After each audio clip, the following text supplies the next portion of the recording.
pertama. Langsung. Warning. Ini area di atas 21. Ada banyak action dan adegan dewasa. Kalau nggak bisa sama adegan action dan dewasa, mohon menyingkirkan diri dengan pelan. Aleta, ini Pak Haidar dan ini Bu Yulia. Mereka akan mengadopsi kamu. Aleta Kemuning, gadis manis bermata bulat dengan rambut asli curly. Kulitnya putih bersih dengan tinggi tubuh 156 cm. Di tahun ini umurnya telah genap 17 tahun. Sejak umur 5 tahun dia sudah tinggal di panti asuhan karena tak memiliki kerabat setelah orang tuanya meninggal dunia.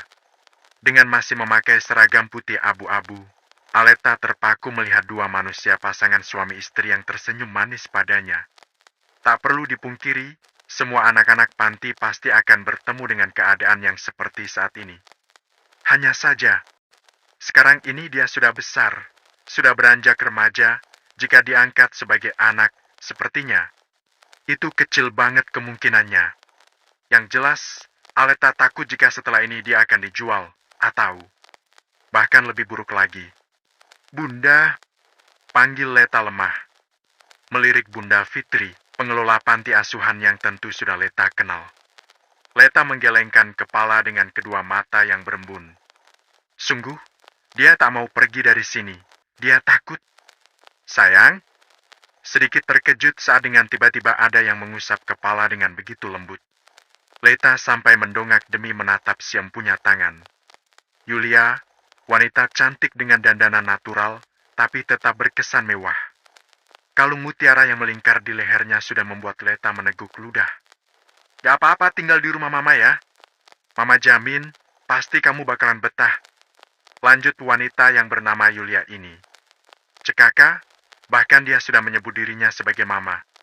Bunda Fitri melangkah mendekat, mengusap lengan Leta dengan senyum tulus, seperti biasa. Mereka ini orang baik, Let. Kamu pasti akan betah tinggal sama mereka. Awalnya memang gak mau ikut, tapi setelah tahu jika Pak Haidar sudah memberi uang banyak sebagai sumbangan di panti. Bahkan Pak Haidar juga menyumbang dana untuk membangun gedung perpustakaan di halaman belakang panti. Akhirnya Aleta ikut serta. Kak Leta? Kak Leta?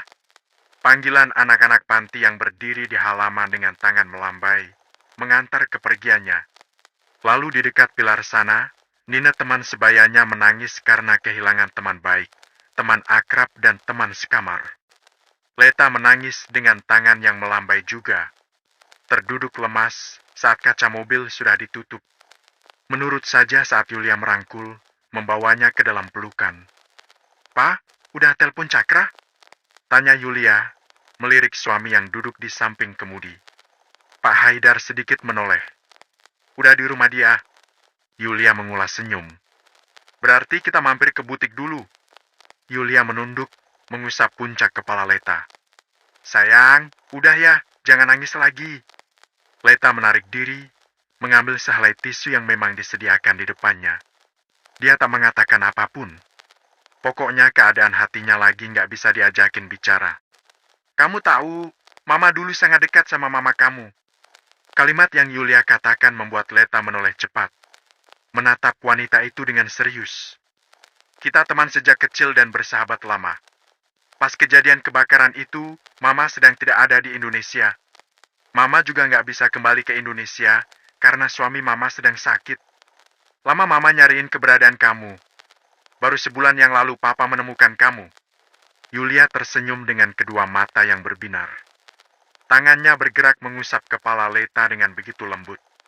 Sangat jelas terlihat jika ada kasih sayang di sana. "Mama sangat bahagia karena kamu tumbuh sehat dan baik-baik saja." Lanjut Yulia. "Jadi anak Mama ya, sayang?" Pintanya. Aleta masih diam. Dia masih berusaha mencerna semua yang Yulia katakan. Sampai akhirnya dia memutuskan untuk menganggukkan kepala. Percaya jika Yulia dan Haidar memang orang yang baik. Leta menatap tubuhnya yang sekarang dibalut kebaya warna putih.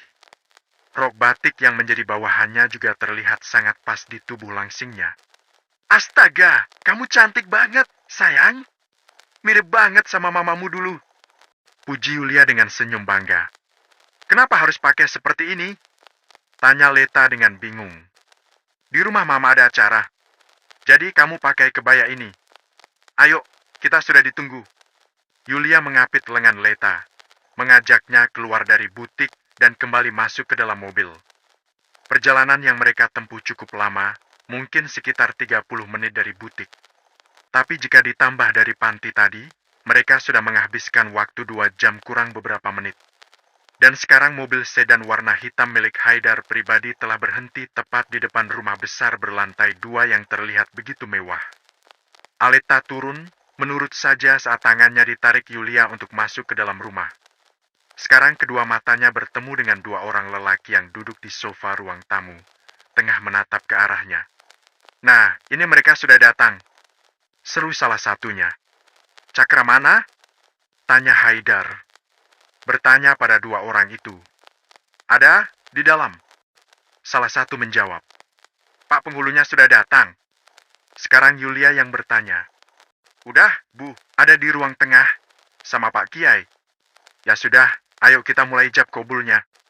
Pak Haidar melangkah masuk ke dalam lebih dulu. Aleta tetap diam, memerhatikan seisi rumah tanpa berminat ikut dalam obrolan. Sampai dia kembali ditarik Yulia untuk lebih masuk lagi ke dalam rumah. Diajak untuk duduk di depan meja yang sudah ada 2 orang di hadapannya. Leta menoleh saat seorang lelaki duduk di sebelahnya, memakai kemeja batik, sama seperti motif batik di rok yang membungkus kakinya. Merasa ditatap, cowok yang lebih tinggi dari Leta ini menoleh, balas menatap Leta. Hingga keduanya saling tatap untuk beberapa detik. Saudara Cakrawala Madhava Sujipto? Saya? Sahut lelaki yang duduk di sebelah Aleta. Saya nikah dan kawinkan kau dengan Aleta Kemuning binti Wana Subagio dengan mas kawin seperangkat alat sholat serta uang senilai 500 juta dibayar tunai. Kedua mata Leta melotot mendengar apa yang dikatakan oleh lelaki yang menjabat tangan Cakra. Lelaki yang ternyata adalah bapak penghulu yang sedang menikahkannya. Saya terima nikah dan kawinnya Aleta Kemuning binti Wana Subagio dengan mas kawin tersebut dibayar tunai. Lancar banget Cakra menyahut, karena memang sejak seminggu yang lalu dia sudah menghafalkannya. Bagaimana saksi, sah? Tanya Pak Penghulu pada semua yang menyaksikan. Gak banyak sih, cuma ada sekitar 10 orang saja. Sah. Aleta ke orang linglung. Dia celikukan menatap semua orang yang sepertinya memang sudah tahu tentang acara ini.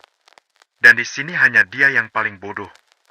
Beberapa jam yang lalu dia pergi pamit untuk sekolah. Lalu dikagetkan dengan 2 orang yang menjemputnya untuk ikut serta tinggal di rumahnya. Sekarang, dia sudah bukan gadis single lagi, dia sudah dapat suami. Kedua, mencuri yang pertama.